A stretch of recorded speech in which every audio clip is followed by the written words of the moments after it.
ದಿನಾಂಕ 9/3/2025 ಅಂದರೆ ನಾಳೆ ಬೆಳಗ್ಗೆ, ಭಾನುವಾರ ಬೆಳಗ್ಗೆ ಸುಮಾರು 7 ಗಂಟೆಗೆ ಚೆನ್ನಮ್ಮ ವೃತ್ತದಿಂದ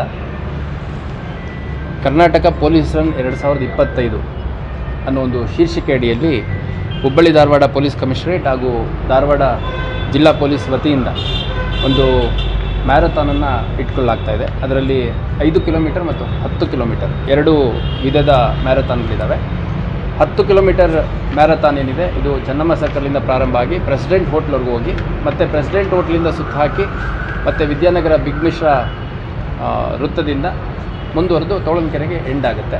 10 ಕಿಲೋಮೀಟರ್ ಇರೋದಕ್ಕೆ ಒಂದು ವೆಬ್ಸೈಟ್ ಕೊಟ್ಟಿದ್ದೀವಿ, ಅದರಲ್ಲಿ ರಿಜಿಸ್ಟರ್ ಮಾಡ್ಕೋಬೇಕಾಗತ್ತೆ. ಈಗಾಗಲೇ 1957 ಜನ ಓಟಗಾರರು 10 ಕಿಲೋಮೀಟರ್ದು ಭಾಗವಹಿಸಿದ್ದಾರೆ. ಅದರಲ್ಲಿ 270 ಮಹಿಳಾ ಓಟಗಾರರು ಕೂಡ ಇದ್ದಾರೆ. ಅದೇ ರೀತಿ 5 ಕಿಲೋಮೀಟರ್ದು ಓಟ ಏನಿದೆ ಅದು ಸಾರ್ವಜನಿಕರಿಗೆ, ಪೊಲೀಸ್ ಇಲಾಖೆಯ ಅಧಿಕಾರಿ ಸಿಬ್ಬಂದಿಗಳು, ಅವರ ಕುಟುಂಬ ಸದಸ್ಯರು, ಮಕ್ಕಳು ಸೇರಿದಂತೆ ವಿವಿಧ ಇಲಾಖೆಯ ಅಧಿಕಾರಿ ಸಿಬ್ಬಂದಿಗಳು, ಅವರ ಕುಟುಂಬ ಸದಸ್ಯರು ಹಾಗೂ ಎಲ್ಲ ಆಯಾಮಗಳಲ್ಲಿ ಯಾರು ಫಿಟ್ನೆಸ್ ಎಂಥೂಸಿಯಾಸ್ಟ್ಸ್ ಇದ್ದಾರೆ ಮತ್ತು ನಮ್ಮ ಈ ಒಂದು ಓಟದ ಹಿನ್ನೆಲೆಯಲ್ಲಿ ನಾವು ನಮ್ಮ ಪೊಲೀಸ್ ನಮ್ಮ ಹೆಮ್ಮೆ, fit for all, drug free Karnataka ಅನ್ನುವಂಥ ಒಂದು ಘೋಷವಾಕ್ಯಗಳ ಅಡಿಯಲ್ಲಿ ವಿವಿಧ ವಿಷಯಗಳನ್ನು ಹೈಲೈಟ್ ಮಾಡುವಂಥ ಉದ್ದೇಶದಿಂದ ಈ ಒಂದು ಓಟವನ್ನು ಇಟ್ಕೊಳ್ಳಲಾಗಿದೆ. ಅದರಲ್ಲಿ ಸಾರ್ವಜನಿಕ ಸುರಕ್ಷತೆ ಇರ್ಬೋದು, ರಸ್ತೆ ನಿಯಮ ಪಾಲನೆ, ಮಹಿಳಾ ಸುರಕ್ಷತೆ, ಡ್ರಗ್ ನಿಯಂತ್ರಣ ಮತ್ತು ಸೈಬರ್ ಅಪರಾಧಗಳ ನಿಯಂತ್ರಣ ಸೇರಿದಂತೆ ವಿವಿಧ ವಿಷಯಗಳ ಬಗ್ಗೆ ಜಾಗೃತಿಯನ್ನು ಮೂಡಿಸಲಿಕ್ಕೆ ಮತ್ತು ನಮ್ಮ ಇಲಾಖೆ ಸೇರಿದಂತೆ ಸಾರ್ವಜನಿಕರಲ್ಲಿ ಒಂದು ಫಿಟ್ನೆಸ್ ಬಗ್ಗೆ, ಹೆಲ್ತ್ ಬಗ್ಗೆ ಕಾನ್ಷಿಯಸ್ನೆಸ್ ಇರಬೇಕು ಅಂತಂದು ಈ ಒಂದು ಓಟವನ್ನು ಆಯೋಜನೆ ಮಾಡಲಾಗಿದೆ. ಇದರಲ್ಲಿ ಎಲ್ಲ ಇಲಾಖೆ ಅಧಿಕಾರಿ ಸಿಬ್ಬಂದಿಗಳು, ನಮ್ಮ ಪೊಲೀಸ್ ಇಲಾಖೆ ಸೇರಿದಂತೆ ನಮ್ಮ ಪೊಲೀಸ್ ಇಲಾಖೆಯ ವಿವಿಧ ವಿಭಾಗಗಳು, KSISF ಅಂತಿದೆ, ಆಮೇಲೆ ನಮ್ಮ KSRP ಇದೆ, ಧಾರವಾಡ ಜಿಲ್ಲಾ ಪೊಲೀಸ್ ಅಧಿಕಾರಿ ಸಿಬ್ಬಂದಿಗಳು ಮತ್ತು ಅವರ ಕುಟುಂಬ ಸದಸ್ಯರು ಭಾಗವಹಿಸ್ತಾ ಇದ್ದಾರೆ. ಅದೇ ರೀತಿ ನಮ್ಮ ಪೊಲೀಸ್ ಟ್ರೈನಿಂಗ್ ಸ್ಕೂಲ್ ಏನಿದೆ ಧಾರವಾಡದಲ್ಲಿ, ಅದರಿಂದ ಸುಮಾರು 400ರಷ್ಟು ಸಿಬ್ಬಂದಿಗಳು ತರಬೇತಿಯಲ್ಲಿರುವಂಥವರು ಭಾಗವಹಿಸ್ತಾ ಇದ್ದಾರೆ.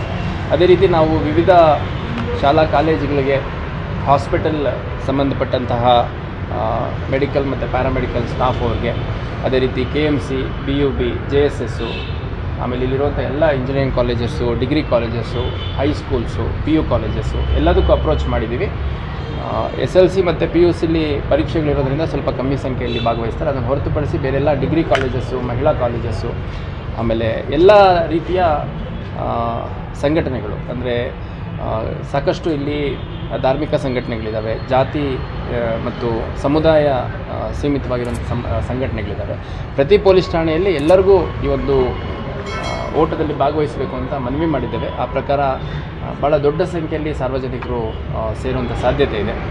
ಮಾಧ್ಯಮದ ಮುಖಾಂತರ ನಾನು ಹುಬ್ಬಳ್ಳಿ ಧಾರವಾಡ ಮಹಾನಗರದ ಎಲ್ಲ ಸಾರ್ವಜನಿಕ ಬಂಧುಗಳಿಗೆ ಹಾಗೂ ಧಾರವಾಡ ಜಿಲ್ಲೆಯ ಎಲ್ಲ ಸಮಸ್ತ ನಾಗರಿಕ ಬಂಧುಗಳಿಗೆ ಈ ಒಂದು ಓಟದಲ್ಲಿ ಭಾಗವಹಿಸಿ ಓಟವನ್ನು ಯಶಸ್ವಿ ಮಾಡಬೇಕು ಮತ್ತು ಈ ಮುಖಾಂತರ ನಾವೇನು ಒಂದು ಉದ್ದೇಶಗಳಿಟ್ಕೊಂಡು ಒಂದು ಓಟವನ್ನು ಮಾಡ್ತಾಯಿದ್ದೀವಿ, ಸಾರ್ವಜನಿಕ ಸುರಕ್ಷತೆ, ರಸ್ತೆ ನಿಯಮ ಪಾಲನೆ, ಮಹಿಳಾ ಸುರಕ್ಷತೆ, ಡ್ರಗ್ ನಿಯಂತ್ರಣ ಮತ್ತು ಸೈಬರ್ ಅಪರಾಧಗಳ ನಿಯಂತ್ರಣ, ಆ ಒಂದು ಜಾಗೃತಿ ಅಭಿಯಾನದಲ್ಲಿ ಎಲ್ಲರೂ ಭಾಗವಹಿಸಬೇಕು ಅಂತ ನಾನು ಈ ಮೂಲಕ ಹೇಳ್ಕೊಳ್ಳಿಕ್ಕೆ ಇಷ್ಟಪಡ್ತೇನೆ. ಈ ಒಂದು ಓಟದಲ್ಲಿ ಎಲ್ಲ ಸ್ಥಳೀಯ ಚುನಾಯಿತ ಪ್ರತಿನಿಧಿಗಳು ಮತ್ತು ಸಾರ್ವಜನಿಕ ಜೀವನದಲ್ಲಿರುವಂಥ ಎಲ್ಲ ವ್ಯಕ್ತಿಗಳು, ಅಷ್ಟೇ ಅಲ್ಲದೆ ಸಾಕಷ್ಟು ಜನ ಸೋಷಿಯಲ್ ಮೀಡಿಯಾ ಇನ್ಫ್ಲುಯೆನ್ಸರ್ಸ್ ಇರ್ಬೋದು, ಅದೇ ರೀತಿ ಫಿಟ್ನೆಸ್ ಎಂಥೂಸಿಯಾಸ್ಟು ಮತ್ತು ಬೇರೆ ಬೇರೆ ಸ್ಪೋರ್ಟ್ಸ್ ಇವೆಂಟ್ಸಲ್ಲಿ ರಾಜ್ಯ ಮತ್ತು ರಾಷ್ಟ್ರ ಮಟ್ಟದಲ್ಲಿ ಪದಕಗಳನ್ನು ಗೆದ್ದಿರುವಂಥವರು, ಕ್ರೀಡಾಪಟುಗಳು ಎಲ್ಲರಿಗೂ ಕೂಡ ಇನ್ವಿಟೇಷನ್ ನೀಡಲಾಗಿದೆ. ಇದೊಂದು ವಿನೂತನ ಕಾರ್ಯಕ್ರಮ ನಮ್ಮ ಕರ್ನಾಟಕ ಪೊಲೀಸ್ ವತಿಯಿಂದ ಮಾಡಲಾಗ್ತಿದೆ ಅನ್ನುವಂಥದ್ದು ವಿಶೇಷ. ಇದರಲ್ಲಿ ಈ ಕಳೆದ ವರ್ಷ ಬೆಂಗಳೂರಿಗೆ ಸೀಮಿತವಾಗಿ ಮಾಡಿದರು. ಈಗ ಇಡೀ ರಾಜ್ಯದಲ್ಲಿ ಎಲ್ಲ ಘಟಕಗಳಲ್ಲಿ, ಅಂದರೆ ಎಲ್ಲ ಪೊಲೀಸ್ ಘಟಕಗಳಲ್ಲಿ ಒಂದು ರನ್ನನ್ನು ಇಟ್ಟಿರುವಂಥದ್ದು ಭಾಳ ವಿಶೇಷ. ಹಂಗಾಗಿ ಎಲ್ಲ ಸಾರ್ವಜನಿಕರು ಈ ಒಂದು ಓಟದಲ್ಲಿ ಭಾಗವಹಿಸಿ ಈ ಒಂದು ಕಾರ್ಯಕ್ರಮವನ್ನು ಯಶಸ್ವಿ ಮಾಡಬೇಕು ಮತ್ತು ಅದರ ಮುಖಾಂತರ ಏನು ನಾವು ಜಾಗೃತಿ ಮೂಡಿಸುವಂಥ ಪ್ರಯತ್ನ ಮಾಡ್ತಿದ್ವಿ ಅದಕ್ಕೆ ಸಹಕರಿಸಬೇಕು ಅಂತ ನಾನು ಮನವಿ ಮಾಡಲಿಕ್ಕೆ ಇಷ್ಟಪಡ್ತೇನೆ. ಮುಖ್ಯವಾಗಿ ಸೈಬರ್ ಕಂಟ್ರೋಲ್ ಇರ್ಬೋದು, ಅದರಲ್ಲಿ ನಾವೆಲ್ಲ ಗಮನಿಸಿರುವಂಥದ್ದು ಸೀನಿಯರ್ ಸಿಟಿಸನ್ಸು, ರಿಟೈರ್ಡ್ ಎಂಪ್ಲಾಯೀಸು ಮತ್ತು ಭಾಳ ಒಳ್ಳೆಯ ಎಜುಕೇಷನ್ ಇರುವಂಥವರು, ಕ್ವಾಲಿಫೈಡ್ ಪರ್ಸನ್ಸು ಕೋಟ್ಯಾಂತರ ರೂಪಾಯಿ ಹಣ ಕಳ್ಕೊಂಡಿರುವಂಥದ್ದನ್ನು ಗಮನಿಸಿದ್ದೀವಿ. ಸೊ ಅದು ಸೇರಿದಂತೆ ಡ್ರಗ್ ಮುಕ್ತ ಅವಳಿ ನಗರಗಳ ಒಂದು ಅಭಿಯಾನ ಸೇರಿದಂತೆ ಒಂದು ಶಾಂತಿ, ಸೌಹಾರ್ದತೆ ಮತ್ತು ಸುವ್ಯವಸ್ಥೆ ಮಹಿಳಾ ಸುರಕ್ಷತೆ ಎಲ್ಲ ಆಯಾಮಗಳಿಟ್ಕೊಂಡು ಈ ಒಂದು ಓಟವನ್ನು ಆಯೋಜನೆ ಮಾಡ್ತಾರೆ.